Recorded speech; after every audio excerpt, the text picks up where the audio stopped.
ಇನ್ಸ್ಟಿಟ್ಯೂಷನ್ಸ್ದು ಮಕ್ಕಳ ಬೆಳವಣಿಗೆಯಲ್ಲಿ ಅಥವಾ ಅವರ ಸ್ಟ್ರೆಸ್ನ ಮ್ಯಾನೇಜ್ ಮಾಡೋದ್ರಲ್ಲಿ ಏನು ರೋಲನ್ನು ಪ್ಲೇ ಮಾಡುತ್ತೆ ಸರ್? ನೋಡಿ, ಇನ್ಸ್ಟಿಟ್ಯೂಷನ್ಸ್ ಅಂತಂದರೆ ನಾವೀಗ ಸ್ಕೂಲು ಕಾಲೇಜ್ಗಳು ಅಂತ ಸ್ಕೂಲ್ ಅಂತ ಅನ್ಕೊಳ್ಳೋಣ. ಪ್ರೈಮರಿ ಮೋಸ್ಟ್ ಇಂಪಾರ್ಟೆಂಟ್ಲಿ ಮಗು ಆ ನರ್ಸರಿಗೆ ಹೋದಾಗಿಂದ 10ನೇ ಕ್ಲಾಸ್ ಮುಗಿಸೋವರೆಗೂ ಏನಿದೆ, that is a crucial period.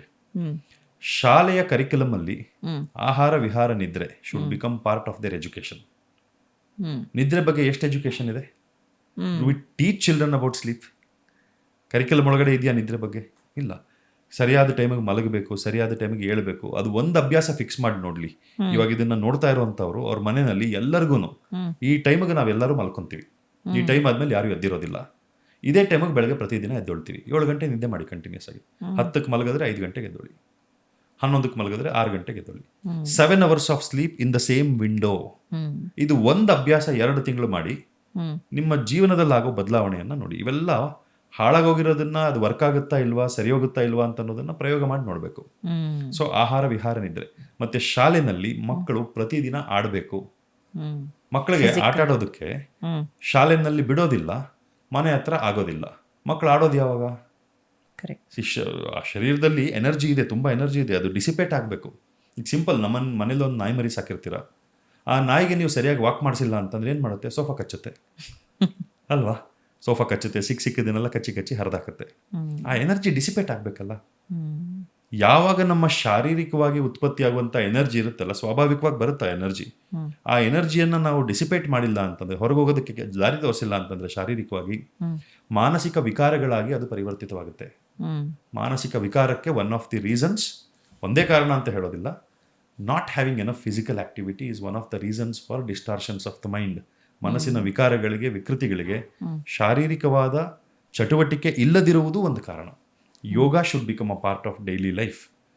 Good food should become a part of daily life. Sleep should be an indispensable part of daily life. Sleep hygiene, ಈ ಮೂರನ್ನ fix ಮಾಡಿದ್ರೆ magically things will fall into place. ಇದೆಲ್ಲ ನಾವು ಹೇಳ್ತಾ ಇರೋದೇ ಒಂದು ರೀತಿ ವಿಪರ್ಯಾಸ ಅನ್ಸುತ್ತೆ. ಅಂದರೆ good food should have been the most fundamental thing in ಪ್ರತಿ ಮನೆಗಳಲ್ಲೂ. ಆ್ಯಂಡ್ ಆಗಲೇ ನಾವು ಮಾತಾಡ್ತಾ ಇದ್ವಿ ಹಿಂದಿನ ಸಂಚಿಕೆಯಲ್ಲೂ ಸಹ, ಮನೆಯಿಂದ ಚೇಂಜಸ್ ಆಗಬೇಕು ಅಂತ. ಆ್ಯಂಡ್ ಎಲ್ಲೋ ಒಂದು ಕಡೆ ತಾಯಿಯ ಒಂದು ರೋಲ್ ಏನಿದೆ ಅದು ತುಂಬ ಮೇಜರ್ ಪಾತ್ರವನ್ನು ವಹಿಸುತ್ತೆ ಅಂತ ನಮಗೆಲ್ರಿಗೂ ಗೊತ್ತಿದೆ. ತಾಯಿಯೇ ಮೊದಲದು. ಸೊ ಈ ಒಂದು ಪೇರೆಂಟಿಂಗ್ ಟಿಪ್ಸ್ ಥರದ್ರಲ್ಲಿ ನೋಡುವಾಗ ಈ ಸ್ಟ್ರೆಸ್ಡ್ ಮಕ್ಕಳನ್ನು ಹ್ಯಾಂಡ್ಲ್ ಮಾಡೋದು ಒಬ್ಬ ತಾಯಿಗೆ ನಿಜಕ್ಕೂ ಚಾಲೆಂಜಿಂಗ್ ಆದಂಥ ವಿಷಯ. ಸೊ ಅವಳು ಹೇಗೆಲ್ಲ ಒಂದು ಸ್ಟ್ರೆಸ್ಡ್ ಮಗುನ ಹೇಗೆ ನಿಭಾಯಿಸ್ಬೋದು? ಮಗುಗೆ ಸ್ಟ್ರೆಸ್ ನಾವು ಕ್ರಿಯೇಟ್ ಮಾಡ್ತಿರ್ತೀವಿ ಥ್ರೂ ಅವರ್ ಎಕ್ಸ್ಪೆಕ್ಟೇಷನ್ಸ್. ಕೆಲಸ ಮಾಡಿಸಿ ಮಗು ಕೈಲಿ, ಸೋಮಾರಿ ಆಗಕ್ಕೆ ಬಿಡಬೇಡಿ. ಮಗುಗೆ ಸ್ಟ್ರೆಸ್ ಆಗಬಾರ್ದು ಅಂತ ಏನು ಮಾಡಬೇಡಪ್ಪ, ನೀನು ಬೇಕಾದಂಗಿರು, ಆ ಸ್ವೇಚ್ಛಾಚಾರದ ಬದುಕನ್ನ ಎನ್ಕರೇಜ್ ಮಾಡಬೇಡಿ. ಆದರೆ ಕೆಲಸದ ಸುತ್ತ ನಿರೀಕ್ಷೆಗಳನ್ನ ಇಡಬೇಡಿ, ಎಕ್ಸ್ಪೆಕ್ಟೇಷನ್ ಬೇಡ. ಈಗ ನೀನು ಇದನ್ನ ಮಾಡ್ತಿದ್ಯಪ್ಪ, ನೀನು ದಿನ 4 hour ಓದ್ತೀಯ, ಈ 4 hour ಓದೋ ಕಾರಣಕ್ಕೆ ನಿನಗೆ 90% ಮಾರ್ಕ್ಸ್ ಬರಬೇಕು, ಅದು ಬೇಡ. 4 hour ಓದಿಸಿ ಅವ್ನಿಗೆ ಎಷ್ಟು ಮಾರ್ಕ್ಸ್ ಆದ್ರೂ ಬರಲಿ, ಸೆಲೆಬ್ರೇಟ್ ಮಾಡಿ.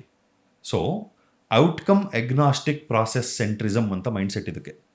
ಔಟ್ಕಮ್ ಎಗ್ನಾಸ್ಟಿಕ್ ಪ್ರಾಸೆಸ್ ಸೆಂಟ್ರಿಸಮ್ ಅಂದ್ರೆ, ನಮ್ಮ ಭಗವದ್ಗೀತೆಯಲ್ಲಿ ಕೃಷ್ಣ ಹೇಳೋದಿಲ್ವಾ, ಕರ್ಮಣ್ಯವಾಧಿಕಾರಸ್ಥೆ ಮಾ ಫಲೇಶು ಕದಾಚನ ಮಾ ಕರ್ಮಫಲ ಹೇತುರ್ಭೂರ್ಮಾತೆ ಸಂಗೋಸ್ತ್ವ ಕರ್ಮಣಿ. ಕೆಲಸ ಮಾಡೋದಷ್ಟೇ ನಿನ್ನ ಕರ್ತವ್ಯ, ಫಲಾಫಲಗಳ ಬಗ್ಗೆ ಚಿಂತೆ ಮಾಡಬೇಡ.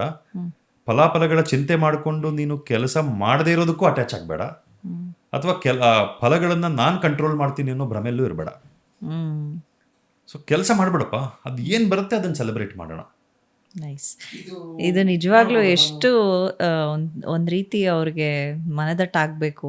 ಎಷ್ಟೋ ಮನೆಗಳಲ್ಲಿ ಸಾಕಷ್ಟು ಪ್ರೆಷರ್, ನೀನು ಅಷ್ಟೊತ್ತು ಓದ್ದೆ ಇಷ್ಟು ಮಾರ್ಕ್ಸ್ ಬರಲಿಲ್ಲ ಅಥವಾ ಇಷ್ಟೆಲ್ಲ ಮಾಡಬೇಕಿತ್ತ ಅಂತಂತಾರೆ. ಕ್ರಿಟಿಸಿಸಮ್ ಬೇಕಾಗಿಲ್ಲ. ನೋಡಿ, ನೀವು ಫೇಲ್ ಆದ್ರೂ ಜೀವನ ಮಾಡ್ಬೋದು, ಕರೆಕ್ಟಾ? 95% ತಗೊಂಡು ನೀವು ಜೀವನದಲ್ಲಿ ಫೇಲ್ ಆಗ್ಬೋದು.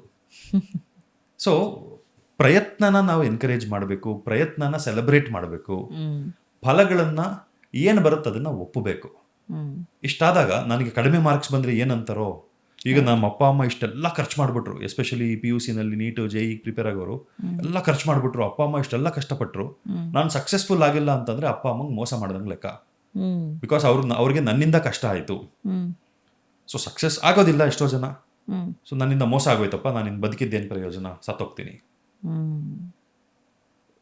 ಸೊ ಇಲ್ಲಿ ಪೇರೆಂಟ್ಸ್ ಮಾನಸಿಕವಾಗಿ ಅಟ್ ದ ಡೀಪೆಸ್ಟ್ ಲೆವೆಲ್ ಮಗುಗೆ ಪ್ರಾಮಾಣಿಕವಾದ ಪ್ರಯತ್ನ ಮಾಡೋದಕ್ಕೆ ಎನ್ಕರೇಜ್ ಮಾಡಿ, ಸಪೋರ್ಟ್ ಮಾಡಿ, ಪುಷ್ ಮಾಡಿ, ಪರವಾಗಿಲ್ಲ. ದಿನದ 10ರಿಂದ 12 ಗಂಟೆ ಚಟುವಟಿಕೆಯಿಂದ ಇರಬೇಕು ಮಗು, ಸೋಂಬೇರಿ ಆಗಬಾರ್ದು. ಆದರೆ ಆ ಚಟುವಟಿಕೆಗೆ ಒಂದು ಔಟ್ಕಮನ್ನು ಫಿಕ್ಸ್ ಮಾಡಿ, ಇದಾಗಲೇಬೇಕು, ಇದಕ್ಕೋಸ್ಕರ ನೀನು ಮಾಡ್ತಿದ್ಯಾ ಅನ್ನೋದು ಬೇಡ. ಮಾಡಿದ್ದಕ್ಕೆ ಒಂದು ಔಟ್ಕಮ್ ಬಂದಿದ್ದನ್ನು ಅಕ್ಸೆಪ್ಟ್ ಮಾಡಿ.